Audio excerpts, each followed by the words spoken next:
Good morning, everybody. Can you give me a thumbs up in the chat if you can hear me and see me, and we will get going. Perfect. So thank you so much for joining our third in this dismissals or terminations masterclass series. So we have already done conduct dismissals, capability dismissals, and today is about redundancy. Our next session will be on SOSR and statutory dismissals, and then we have got a great session around recruitment, onboarding, and doing all those good things so that we've got a nice bit of balance. We're not just talking about ending employment all of the time. So this is a 30-minute session for those of you who either own your own businesses or for HR managers or HR professionals where you're advising and supporting clients. And hopefully by the end of this session, you will have a good, strong foundation in how to do a redundancy process correctly. So why does this matter now? Well, we're seeing numerous different economic pressures at the moment in the UK.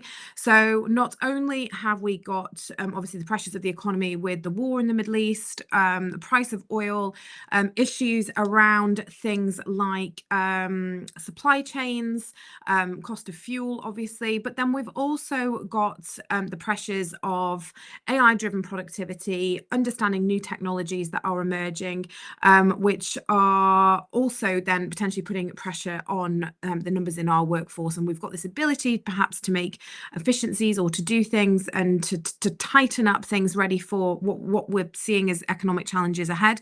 But then also comes that legal risk when it comes to thinking about reducing our workforce or implementing those efficiencies. So the tribunal risk that comes with it.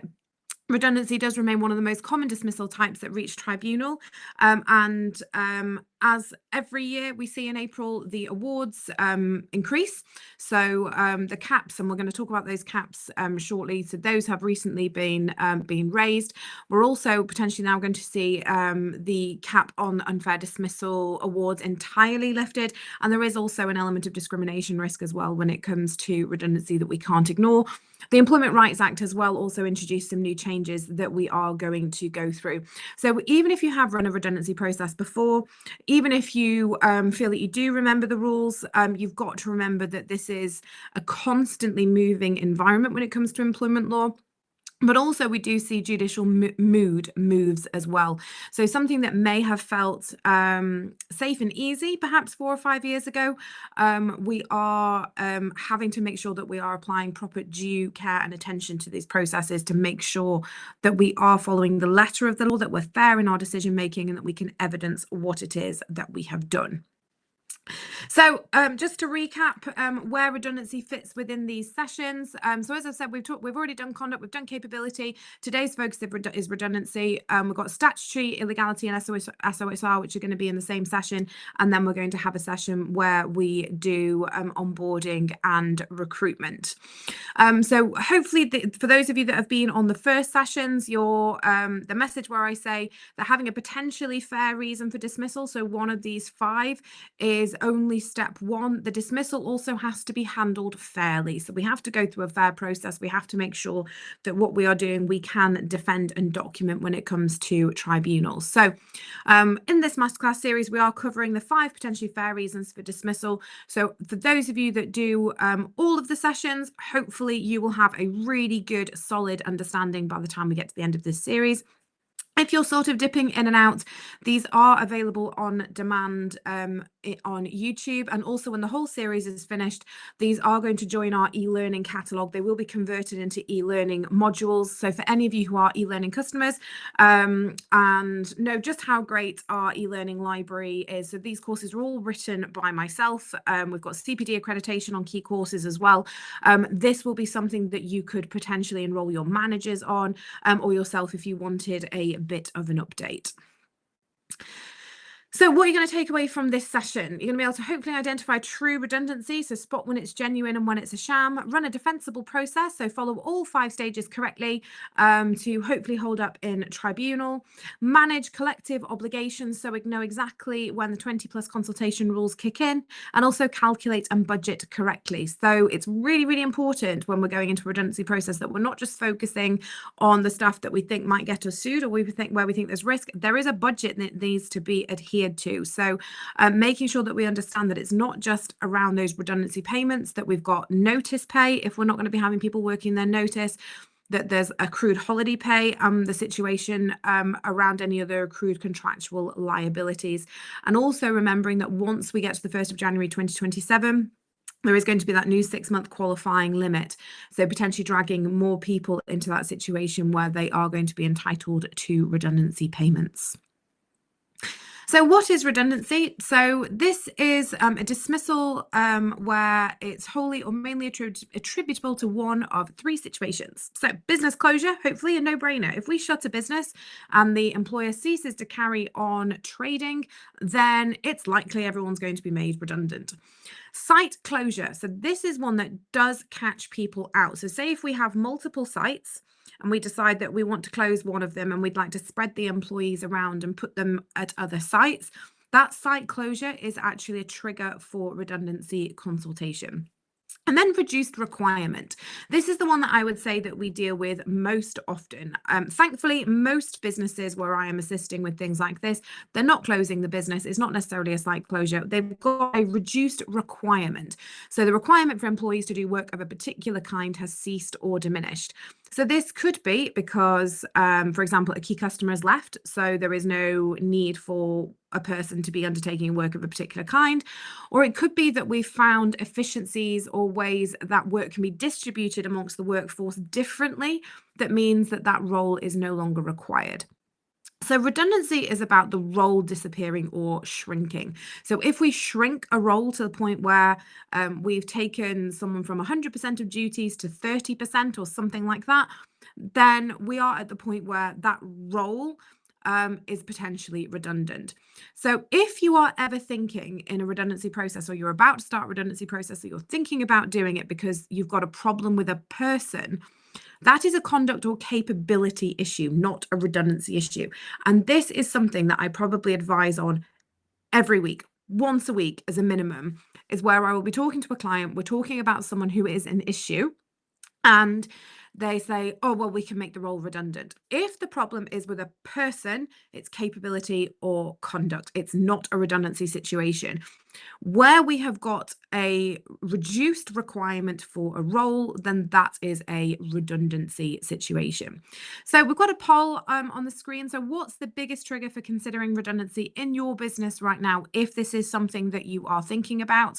So we don't publish these results. So if you are considering redundancy measures, don't worry, this is nothing that's going to end up on LinkedIn or social media or in emails or anything like that. It's just so we can get an idea of some stats of where you're all at. So biggest trigger for your business might be reduced need for a specific type of work, cost-cutting financial pressure, automation or AI replacing tasks, or performance concerns. So hopefully nothing goes into performance concerns, because that's not why we do redundancy.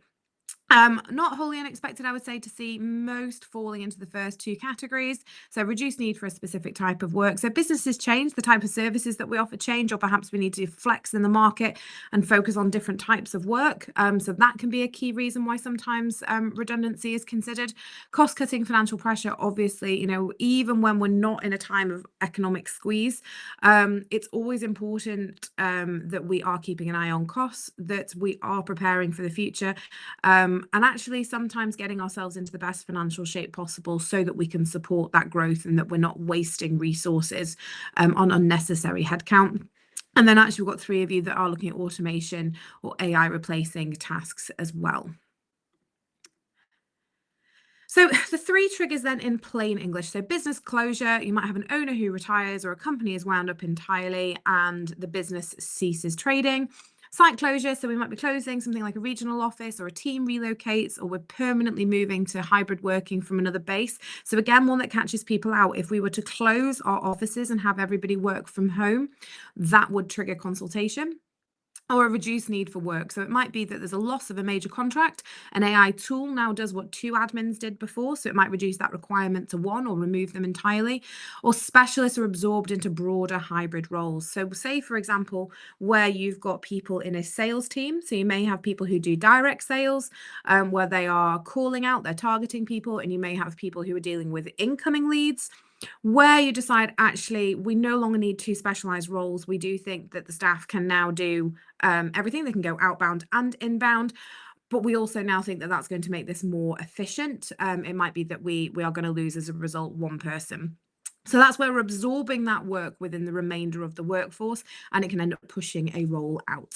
So most SME redundancies do fall into that third category. You don't necessarily need fewer people overall. It's a reduction of a particular kind of work.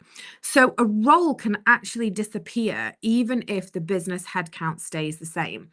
So it's not, and this is something that I see often in grievances that employees file or in their appeals, is that when their role has been removed, but there's been perhaps recruitment of another type of role, maybe because we need a different skill set or we're recruiting in another part of the business, they will say, well, I can't possibly be redundant because before my redundancy, there were 40 people in the business. Removing me takes us to 39, but you're recruiting again, which takes it to 40. There's no headcount reduction, therefore there's no redundancy. That's not how it works. And sometimes it's a bit of a niche point that can be lost on people, and it's worth explaining as part of consultation so that someone really actually understands what a redundancy situation is. It's a reduced need for that role or the type of work that that role does. It doesn't have to be necessarily a headcount reduction. So red flags when something isn't really a redundancy. So you probably don't have a genuine redundancy if a role is re-advertised. So if you make, for example, a sales executive redundant, and then 3 weeks later you are advertising for a sales executive, and that same position reappears within weeks of dismissal, that is potentially going to undermine your arguments around redundancy. Now, again, really, really common question that I get asked is, where someone has been made redundant and it's perhaps a few months later and we've done redundancies because we are tightening our belts, we're anticipating that we've got difficulty ahead, so we've made some efficiencies, perhaps work's fallen a little bit quiet, and then we've had a new contract win, or our marketing has changed and all of a sudden work is flooding in and the need for that role has now reactivated.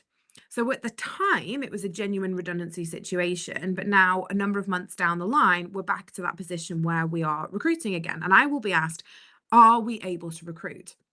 Well, yes, we are, provided that we have properly documented that original redundancy process and we can evidence what's happened in the business in the interim period. What I will often say is, if you can wait until that limitation period has passed, so where an employee, so at the moment they've got 3 months less a day to file with ACAS, then they've got the ACAS period, which has been extended to 12 weeks. If you can wait for that period to pass, it's just going to give you that little bit of extra flexibility. The problem that we've got is, under the Employment Rights Act, is that 3-month period is going to become 6 months, and you could end up in a situation where you are waiting 9 months, potentially 12, before you know that you are in the clear from a tribunal claim, because of the time that it takes to turn things around at ACAS, and also because of the administrative time it takes for a tribunal to turn papers around. So if we're in a situation where we do need to re-advertise, we can, but what we need to make sure is that we have absolutely followed that process the first time round, and that we can justify what the turnaround in the business situation has been that has led to the need for this role to be re-recruited for. If it's a case that we're recruiting for a role that's similar, and perhaps the job title is a bit similar, there are some elements of that role, what a tribunal will expect is, if there is scope for new roles to be created on the horizon and we are planning for them, and it's something that we think this individual could do, is that should potentially be raised with them as something that they can apply for. But also they're going to look at how reasonable our timing is. So if we make a role redundant and then 2 weeks later this new position's advertised and it's never been mentioned to that employee, it's going to look really obvious that actually we were just trying to push that person out. So applying some common sense and thinking, if I was going to look at this cold and I was going to look at this objectively, Why are we recruiting for this role now? What is different compared to what we were doing when we were making this role redundant before? And what is the business need for it and what's changed? And make sure that we can really evidence that. Where we're only changing the title of the role, but the substance is staying the same, judges see straight through this when we're just rebranding a role. So if the work remains identical and we're simply rebranding what the job is, again, it looks like we're just trying to push out a particular individual. If performance is the real driver, so the employee's conduct or attendance is the true motivation, or where we've got selection before definition. So you've picked who's going before you've defined what work has disappeared. So what it should be as a process is that we're looking at the business, we see what work has been reduced or what the reduced requirement is. We then work out off the back of that which roles are affected, and that's when we're getting into pooling. If we're starting at the end and we've picked our person and we're working backwards, again, it's very, very transparent. It may feel like an easy way out, rather than going through a conduct process or a capability process, but I promise you it isn't. It's something that judges do see through very easily. So if any of these are true, stop, document the actual business case, and make sure you take advice. Tribunals do see through disguised dismissals every single day. So we're going to do a worked example through the rest of this session. So I'd like you to meet Bramble & Co. So they're a marketing agency with 14 employees. They're fictional, but extremely typical of an SME in a redundancy situation. And we're going to follow Bramble through every stage of the process. So their problem, they've lost their largest client and 35% of their revenue has disappeared overnight. So nightmare scenario for a small business. So the decision that they've made, there's 4 graphic designers on staff and the business now only needs 2 going forward. So because we've lost such a huge chunk of work, there simply isn't going to be enough of this work for 4 people to do. So there is pressure, always often is in these situations. The owners of the business want to act quickly. They are hemorrhaging money through their payroll and they have lost 35% of their revenue. But they also can't afford to get it wrong. So as HR, we're under pressure being told we've got to get this done. The sooner we can get through this process, the more money it's going to save us on payroll, and we can start trying to trade our way out of this situation. So fair process, 5 stages is the absolute minimum. The reality is I'd probably be putting another couple of stages in here. So plan, we're going to set the business rationale and the timeline. What are we going to be doing? Pool, we're then going to define who is at risk. By the time we get to pool, we should already have our business plan for what new world looks like, be able to explain in detail why we are in this situation and why it potentially requires redundancy consultation, and that we understand what the financials are around what the business is going to look like when we come out the other end.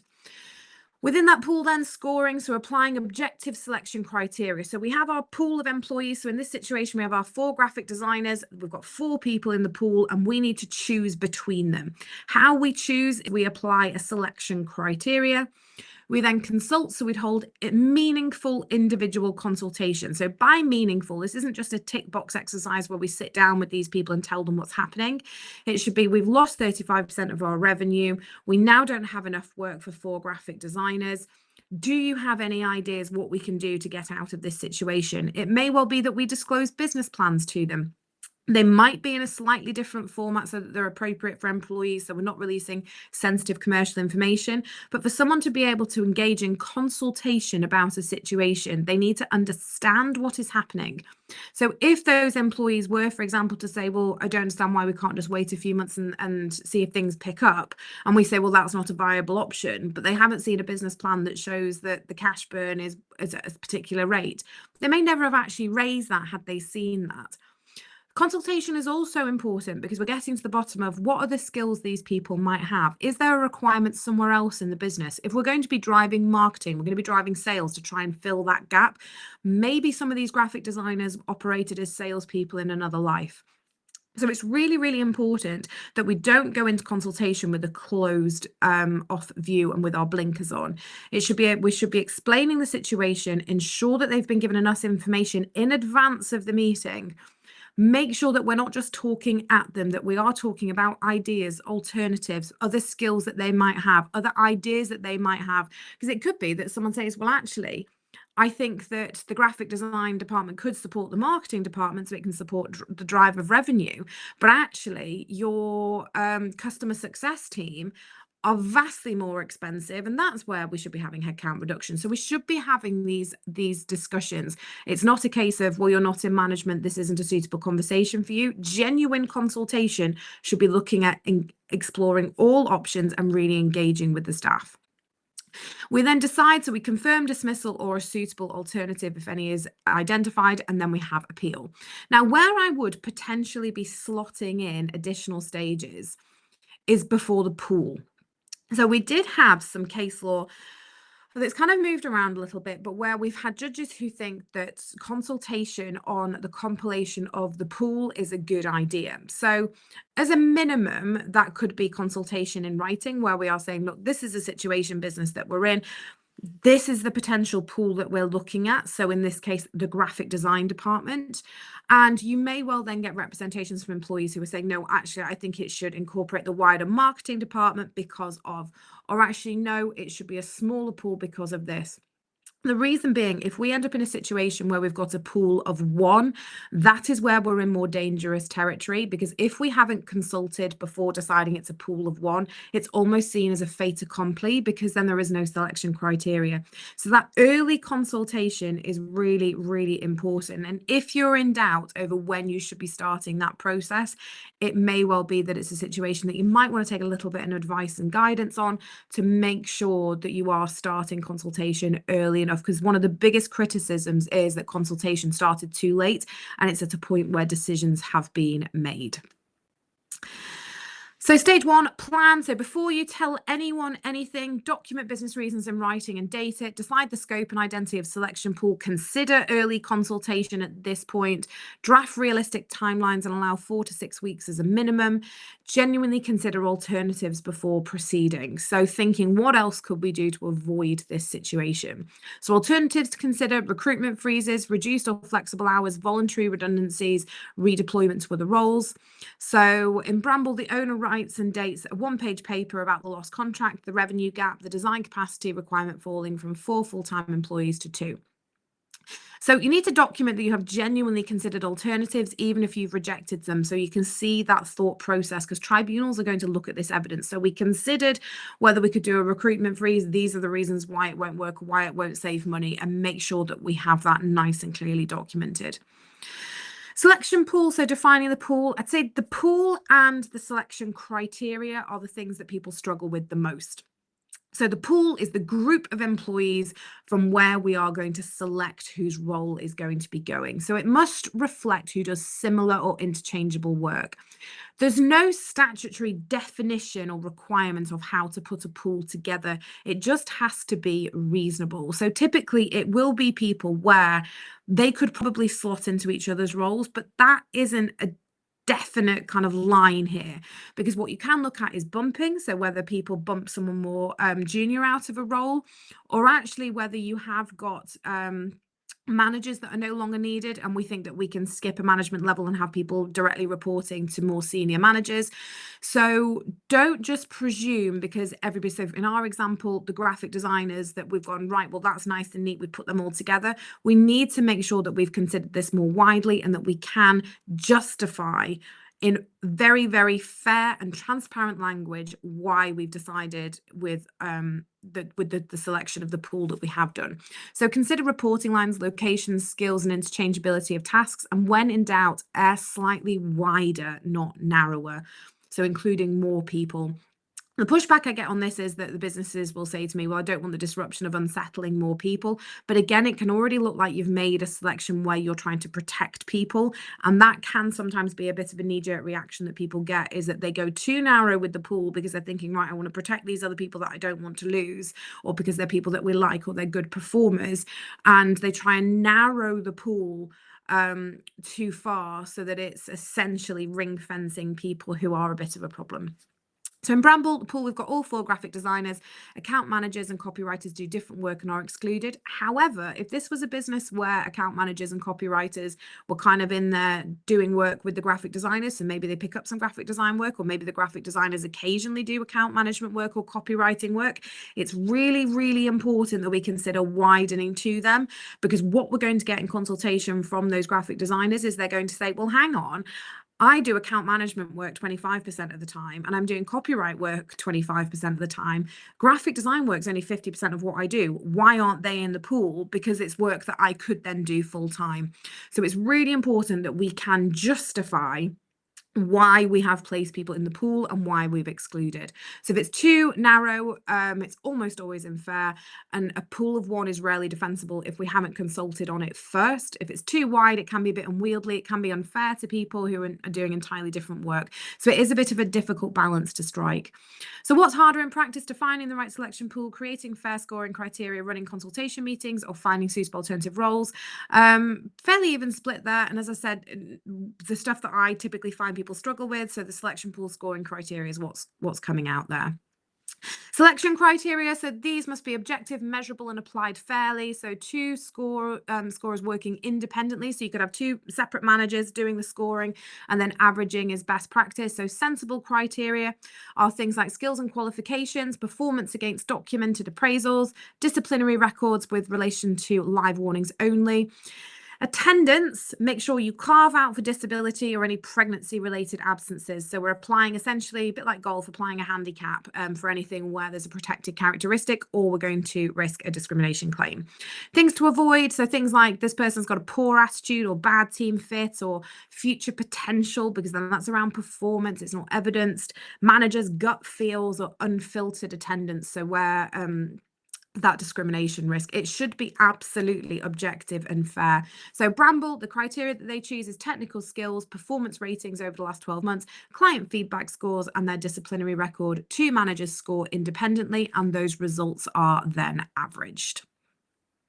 Individual consultation. So as I've already said, this is the heart of a fair process. It must be meaningful, not a tick box exercise. If you're finding you're going through these meetings and just ticking off predefined questions, you're probably not going into enough detail. So the legal test is whether you had a genuinely open mind when you went into those meetings. So you'd have an at-risk meeting, so a private individual meeting, explain the situation, why they've been provisionally selected, give them that information. You give them written confirmation of selection decision and scores in writing, giving them time to respond, and then you have a further consultation meeting. So hold at least one further meeting. So we have one where we're introducing the situation, giving them the information, give them time to go away and think about it. Next consultation, where we're genuinely considering their representations and the preparation they've done and the thoughts that they've given and whatever it is they want to say about it. And then ideally an outcome meeting. So if we are going to tell them the decision, that's done in a separate meeting. It's never done in that consultation meeting because it's really obvious you've made the decision before you go in. If you're not going to do an outcome meeting, that outcome letter needs to be detailed on the reasons why we are confirming their dismissal for redundancy, why they've been selected, why what they said hasn't made any difference, and why this is going ahead. So I would say a minimum of 2 weeks of consultation for individual redundancies, but longer is safer because it gives people longer and more time to absorb information, get their act together and think about how they're going to fight for their job, because that's ultimately what they're doing. If the dismissal letter is in the printer before the first meeting, you have failed, and hopefully that goes without saying.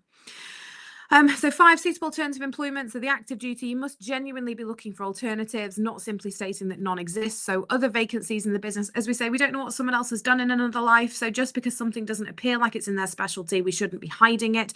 The safest thing to do is release a full list of any vacancies.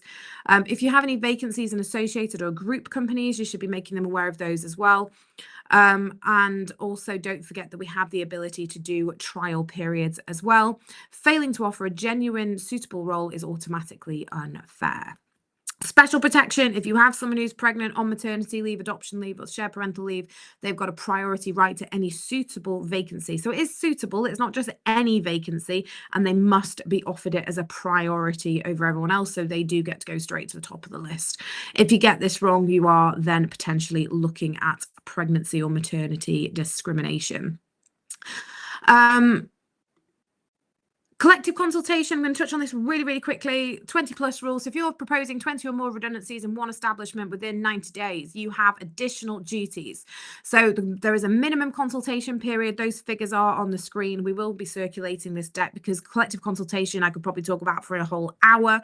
Don't forget, you've got to file your form with the Secretary of State. It's a criminal offence not to do so. You need to consult with representatives. So this is where we're either doing elections or we're dealing with the trade union. And we've got that protective award risk, which is no longer 90 days, which is what it says on the screen. It's now 180 after the Employment Rights Act. So 180 days pay per employee if you get it wrong.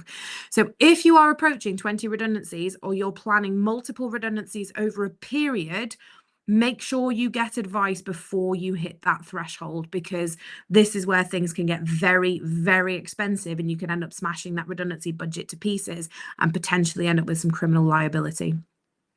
Notice and pay. So everybody's entitled to notice. They can be required to work the notice, but just be careful if we're saying that there's a reduced requirement for work, that we can justify why someone has the ability suddenly to work a notice period if we're saying that work is no longer existing, unless we know that it's going to taper off.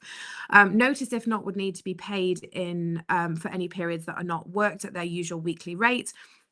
And the current rates following April, it's £751 a week is the cap. The maximum redundancy payment is 22,530. So that's the equivalent of a 30-week payment. And 20 years is the maximum that's taken into account for those calculations.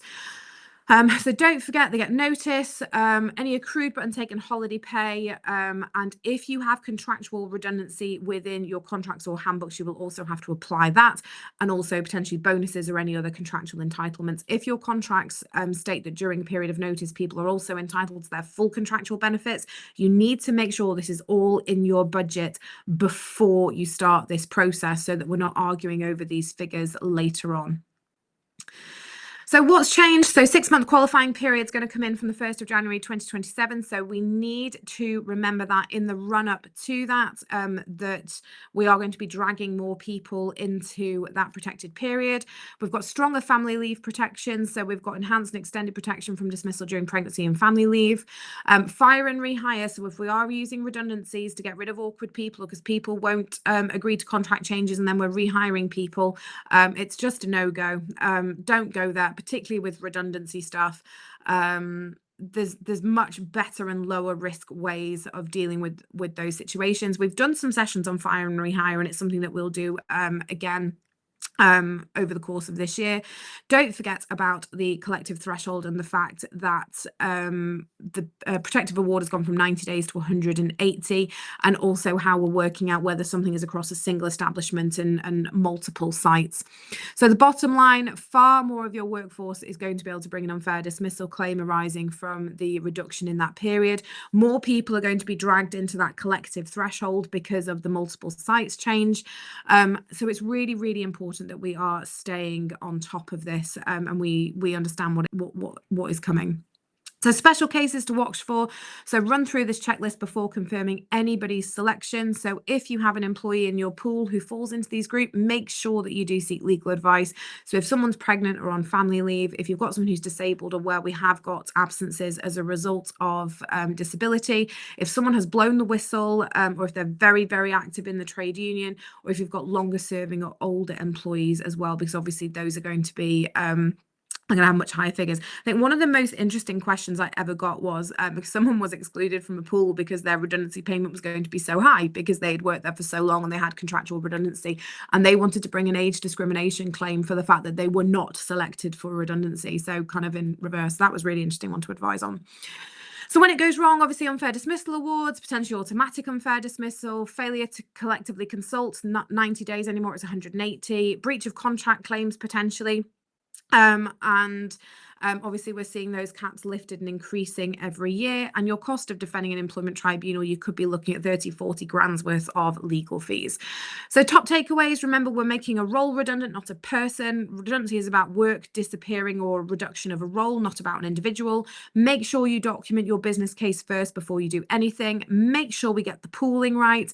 We use objective and measurable criteria, meaningful consultation, and make sure we're actively seeking alternatives.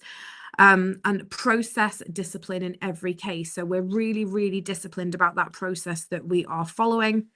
If you're uncertain about any points about a restructure, it's really, really important that you do call an advisor. So something that we're going to be starting to actively market soon is our new unified product. So hopefully you all know that we have employment and HR SaaS software, we have e-learning, we have consultancy. We are wrapping all this together into one big, I like to call it a HR protection cuddle. But also what's really, really exciting is we have a new insurance offering that is going to be specially for customers that do have these three products with us, which means that if you were to go through something like this, that 30, 40,000 pounds worth of legal fees that I just mentioned wouldn't even be an issue for you, because you would be covered by the protection of our employment protection product, and also potentially any payouts as well. So if this is something that's concerning you and you think, I just need to get my house in order, like I say, there is nothing now that we're not covering when it comes to protection of your business. We're here to advise you. We're here to support you with tech. We're here to support you with e-learning and training and upskilling. And we're also going to be releasing our new AI advisor, which has been fed by the knowledge of our in-house team as well. So again, doing what we can to support you in whatever way that we possibly can going forward. So if that's of interest to you, please don't hesitate to book an intro call, and make sure that you tell the person you speak to that you came from a webcast, because we do have some special offers available to you. So I'm just going to run through some questions before we finish. So question from Becky: if an employee thinks they have identified a suitable alternative employment, but it's obvious from discussion that they don't have the skills or experience, can you refuse them a trial period, or do you need to allow them a trial period because the employee believes they're suitable? So you can state that you don't think something is a suitable alternative employment. I would say the safer route is to allow the trial period, because it just kind of removes any of that argument when they're in that role, to show that actually it's not suitable. The question over what is suitable will vary from role to role. So it's kind of a two-sided question as well, because if someone moves into a role that is a suitable alternative, then obviously they're no longer redundant. If they go and do a role that isn't a suitable alternative and then the trial fails and they leave, they're obviously still entitled to that redundancy payment. If you're going to say it's not suitable, you need to make sure that you document really, really clearly why, and make sure that we can evidence why we don't think their skills are up to the job, or why perhaps it's a step above. So things like appraisals, performance reviews and things like that are going to be really, really important. Just length of service, impact process, currently less than 2 years. So yes, at the moment, if it's less than 2 years someone's been with you, they're not actually entitled to a redundancy payment, but I would still take them through a redundancy process, because we don't know if any of those gremlins that I was talking about in terms of things that give people additional protections could apply to that person. So what people will often fall into the trap of saying is, because someone's been there less than 2 years, that the process isn't needed. It's just the redundancy payment that they're not entitled to, and at the moment they don't have the right to claim unfair dismissal, but it doesn't mean that they couldn't unearth an automatic unfair dismissal claim. So I would always suggest that you go through that process. Where I have clients who are going through an absolute nightmare, they're under a lot of pressure, sometimes once we've done a legal analysis and we have worked very closely with that client, we will do some emergency, very quick measures. So we will put out a voluntary redundancy program, and we will look at dismissing 0 hours workers, agency workers, contractors, and people who've been there less than 2 years, but only after we've done a full analysis of that workforce, and that we can be sure that the risk is low in relation to the people that we're releasing without that process. Can a larger employer map employees to a pool to a specific role which is still available, or is this the same as putting employees in a selection pool? I'm not entirely sure I understand the question. So can a larger employer map employees to a pool to a specific role which is still available?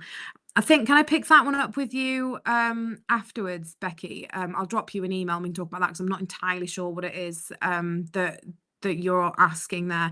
It might mean we just need a bit of a wider discussion. Don't worry, I'm not going to try and sell you anything. There's no charge for it, but I'm happy to pick up the phone and have a discussion about that one. Judy, if the employee is openly saying that they do not agree to the change in the job descriptions, the current role ceases to exist, but there's an alternative role that's been created, what can we do?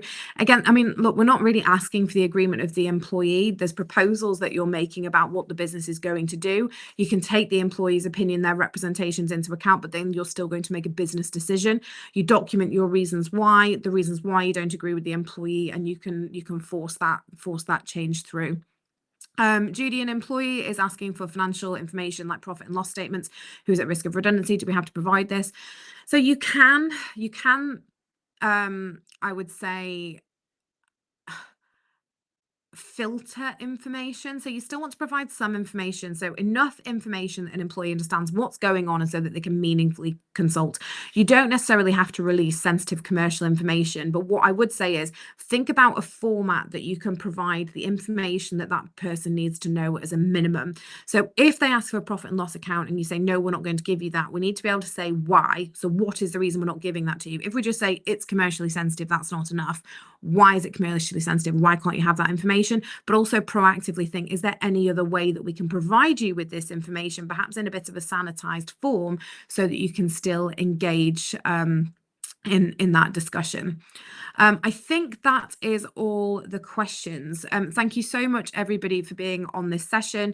That does bring us to the end of the redundancy session. We will, in the future, be doing more stuff around collective consultation, suitable alternative employment, that sort of thing, because those are topics that you can just cover for probably a whole hour by themselves.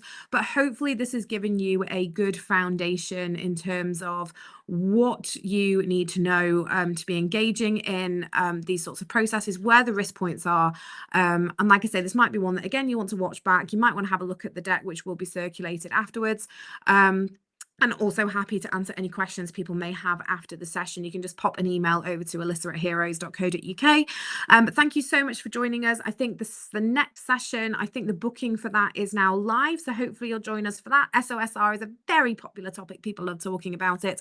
And yeah, thank you so much for supporting this webcast series and the business. We love doing these. Thank you very much and enjoy the rest of your day.